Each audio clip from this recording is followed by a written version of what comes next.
अस्सलाम वालेकुम dear students. आज हम डिस्कस करने जा रहे हैं फिशन रिएक्शन को, और यहाँ मैंने इसकी 4 फॉर्म्स नोट कर दी हैं और इसके मीनिंग्स नोट कर दिए हैं। फिशन के यानी कि टूटना या तोड़ना, टुकड़े टुकड़े करना, तकसीम होना, अलग अलग करना, बंटवारा होना, ये सारे इसके माना हैं। इंग्लिश में फिशन का जो मुतबादल है वो हम स्प्लिट कह सकते हैं, इसकी भी 4 फॉर्म्स मैंने दे दी। ब्रेक कह सकते हैं, इसकी भी 4 फॉर्म्स मैंने दे दी हैं।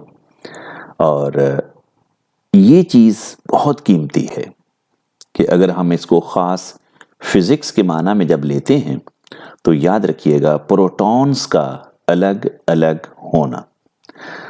डियर स्टूडेंट्स, अगर आप कुछ वक्त के लिए वीडियो को पास करके थोड़ा सा वॉक लीजिए, रुकिए और बार बार बोलिए कि फिशन का मतलब है प्रोटॉन्स का अलग अलग होना। फिशन का मतलब क्या है? प्रोटॉन्स का अलग अलग होना। ये बहुत कीमती जुमला है। जितना आप इसको समझ लोगे, याद कर लोगे, तो समझ लीजिए कि फिशन रिएक्शन और इस फिशन का जो ऑपोजिट रिएक्शन है दैट इज फ्यूजन। और इसकी भी मैंने यहाँ पर, चूंकि ये नाउन बन जाता है और इसका ये वर्ब बन जाएगा फ्यूज, फ्यूज्ड, फ्यूज्ड, फ्यूजिंग। और यहाँ मैंने इसके सारे इंग्लिश मीनिंग्स भी दे दिए हैं, जो कि है to reduce to a liquid, यानी बिल्कुल लिक्विड फॉर्म में किसी चीज को ले जाना। टू ब्लेंड थारोली, बिल्कुल यकजान कर देना, ऐसे लगे कि ये कोई अलग अलग चीजें थी ही नहीं, बिल्कुल एक नई चीज वजूद में आ गई है। टू ब्लेंड, आपने ब्लेंडर तो देखा होगा जिसके अंदर आप मुख्तलिफ फलों को डालते हो और आप उसका एक जूस बना देते हो, मिक्स कर देते हो, लगता ही नहीं है कि ये कोई अलग अलग फ्रूट्स थे। इसी तरह से आप हीट और प्रेशर का इस्तेमाल करते हुए बिल्कुल एक वेल्ड करके रख दें, किसी चीज को मिक्स करके रख दें। और यहां भी जब फिजिक्स के रेफरेंस से आप फ्यूजन को समझना चाहें तो याद कीजिएगा कि प्रोटॉन्स का यकजान होकर मिल जाना। कुछ वक्त इन दोनों चीजों को बहुत अच्छे तरीके से याद कीजिए। फिशन का मतलब प्रोटॉन्स का अलग अलग होना, और फ्यूजन का मतलब क्या है? प्रोटॉन्स का यकजान। चूंकि जब बात हमारी हो रही है प्रोटॉन्स की, तो यहाँ मेरा बेटा रुक कर हम एक चीज को जरूर समझना चाहेंगे, और वो है हमारा पीरियोडिक टेबल। अगर मैं इसको प्रोटॉन टेबल कह दूं तो मेरा ख्याल है ज्यादा अच्छी बात है, हमें बात समझ में आ जाएगी। हाइड्रोजन एक प्रोटॉन, यहां 2 प्रोटॉन हुए तो वो हीलियम बन गया। आप देखिए 3 प्रोटॉन हुए तो लिथियम। जैसे जैसे प्रोटॉन ऊपर देख रहे हैं, ये नंबरिंग बदल रही है, तो बेसिकली ये एटॉमिक नंबर तो है प्रोटॉन नंबर। अब यहां मैं रुककर एक बहुत खूबसूरत बात आपको समझाने लगा हूं। जरा सोचते जाइएगा कि वो अल्लाह क्या है, कितना खूबसूरत तख्लीक करने वाला है और कितनी मुनज़्ज़म तख्लीक करने वाला है कि मेरा बेटा जस्ट एक प्रोटॉन के बदल जाने से वो पोटाशियम कैल्शियम में चली जाएगी, सोडियम मैग्नीशियम में चली जाएगी, और अगर एक प्रोटॉन कहीं कम हो गया तो मैग्नीशियम सोडियम बन जाएगी, कैल्शियम पोटाशियम बन जाएगी। वो अल्लाह क्या है, ये चीज इंशाल्लाह हम जरा डिस्कस करेंगे जब कभी केमिस्ट्री में पीरियोडिक टेबल को डिस्कस करेंगे, और अल्लाह ताला की खूबसूरत बनावटें।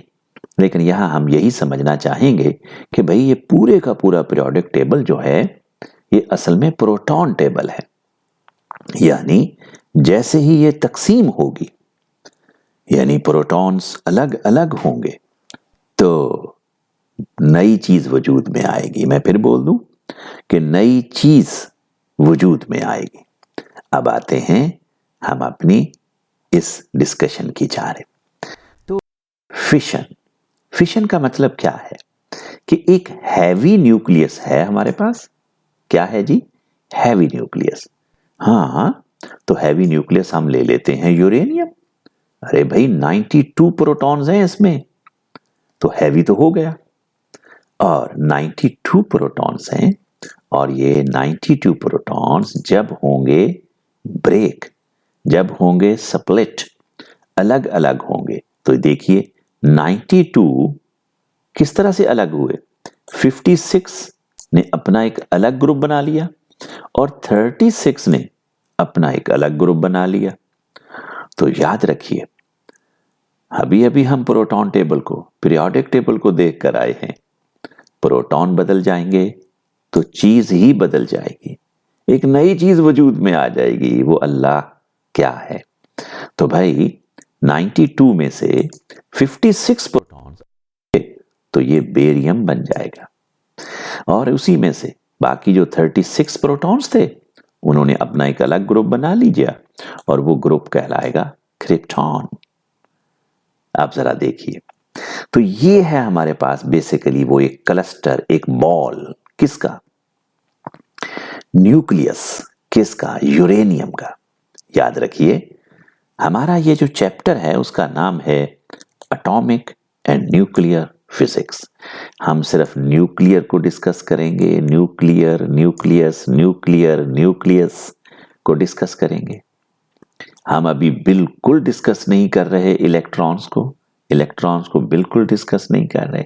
तो यहां पर देखिए न्यूक्लियस। अब न्यूक्लियस में दो चीजें होती हैं, एक तो होगा प्रोटॉन्स और दूसरे होंगे न्यूट्रॉन्स। तो भाई देख लीजिएगा, तो यहां पर 92 प्रोटॉन्स हैं। मैं यूं कर लूं तो आपको जरा ये चीज बहुत अच्छी तरह से समझ आएगी। तो यहां पर 92 प्रोटॉन्स हैं, ये देखिए 92 प्रोटॉन्स हैं, और 143 इसमें न्यूट्रॉन्स हैं। और ये दोनों चीजें मिलकर, यानी 92 और 143 मिलकर बन रहे हैं 235। ये आप देख रहे हैं 235। तो ये 235 पार्टिकल्स हैं। 235 पार्टिकल्स किसमें? यूरेनियम के एक एटम में। मैं फिर बोल रहा हूं, यूरेनियम के एक एटम में। तो क्या हुआ? 143 थे न्यूट्रॉन्स। तो एक न्यूट्रॉन इधर से आया, उसने एंटर किया इस क्लस्टर में, इस बॉल में। तो जब ये एंटर हुआ तो उसने क्या किया? तोड़ने का काम शुरू कर दिया, फिशन का काम शुरू कर दिया। ये देख लीजिएगा, ये टूटने का काम हो रहा है, ये फिशन का रहा है। यानी ये एक बड़ा बॉल दो छोटे बॉल्स में तकसीम होने जा रहा है, दो छोटे बॉल्स में तकसीम होने जा रहा है। यही 92 प्रोटॉन्स 36 यहां चले गए और 56 यहां चले गए। तो भाई जब 36 प्रोटॉन्स इधर को जाएंगे तो ये अपने साथ कुछ न्यूट्रॉन्स को लेके जाएंगे, और जब ये 56 प्रोटॉन्स इधर को जाएंगे तो फिर ये अपने साथ भी कुछ ना कुछ न्यूट्रॉन्स लेके जाएंगे। तो समझ लेते हैं। ये देखिए 56 वाला जो बॉल है प्रोटॉन्स का, ये अपने साथ 85 न्यूट्रॉन्स को लेके जा रहा है, और जो 36 वाला है ये अपने साथ 56 न्यूट्रॉन्स को लेके जा रहा है। और इस तरह से अगर हम देखें तो ये प्रोटॉन्स, ये न्यूट्रॉन्स मिलकर ये टोटल मास बन गई है 141। तो ये देख लीजिएगा, ये नजर आ रहा है 140 को।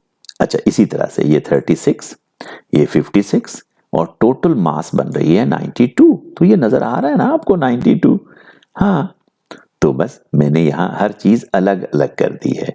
तो चूंकि ये एक कन्वेंशनल तरीका है, तो आप इस टेबल को अपनी नजरों के सामने रखिए। अब जरा देखिए, 143 थे हमारे पास न्यूट्रॉन्स, एक न्यूट्रॉन बाहर से आया, टोटल कितने हो गए? 144। लेकिन यहां थे 85, यहां थे 56, ये दोनों प्लस होकर बन गए 141, यहां है 144। तो जबकि इस्तेमाल कितने हुए? सिर्फ 141, और बच कितने गए? 3। ये हैं फ्री न्यूट्रॉन्स। ये क्या है? Free neutrons. अब यहां पर देखिए, एक न्यूट्रॉन ने एक एटम को तोड़ा, एक न्यूट्रॉन ने एक एटम को तोड़ा और 3 न्यूट्रॉन्स मिल रहे हैं, 3 न्यूट्रॉन्स मिल रहे हैं। अब गोया हम इन 3 न्यूट्रॉन्स के जरिए से क्या कर सकते हैं, 3 यूरेनियम के एटम्स को तोड़ सकते हैं। तो कितने को तोड़ सकते हैं, 3 यूरेनियम के एटम्स को तोड़ सकते हैं। यहां देख लीजिएगा, हम अपने पास न्यूट्रॉन्स हैं 3, यूरेनियम के 3 एटम्स को हम तोड़ सकते हैं। तो इस तरह से जब 3 यूरेनियम के एटम्स को तोड़ेंगे, हर एटम हमें 3 न्यूट्रॉन्स देगा, तो टोटल हो जाएंगे 9 न्यूट्रॉन्स। ये फिर 9 न्यूट्रॉन्स तोड़ेंगे यूरेनियम के 9 एटम्स को, और अब हमें हर एटम 3 जब न्यूट्रॉन फ्री देगा तो टोटल हो जाएंगे 27, और इस तरह से ये बढ़ते बढ़ते हर यूरेनियम का एटम टूट जाएगा। यानी अगर हमारे पास 1,00,000 यूरेनियम का एटम है तो वो सेकंड के 1000वें हिस्से में टूट जाएगा, और ये प्रोसेस टूटने का चलता रहेगा। और ये चलने के प्रोसेस को हम कहते हैं क्या भला, चेन रिएक्शन। क्या कहते हैं, चेन रिएक्शन। तो डियर स्टूडेंट्स, हम अपनी गुफ्तगू को फिलहाल यूं ही इधर ही रोक रहे हैं। उसकी वजह है वीडियो को थोड़ी सी लंबी हो रही है। बाकी जो गुफ्तगू है फिशन रिएक्शन के बारे में, वो हम डिस्कस करेंगे अपनी नेक्स्ट वीडियो में। तो अल्लाह ताला आपको बहुत खुशियां दे। वस्सलाम।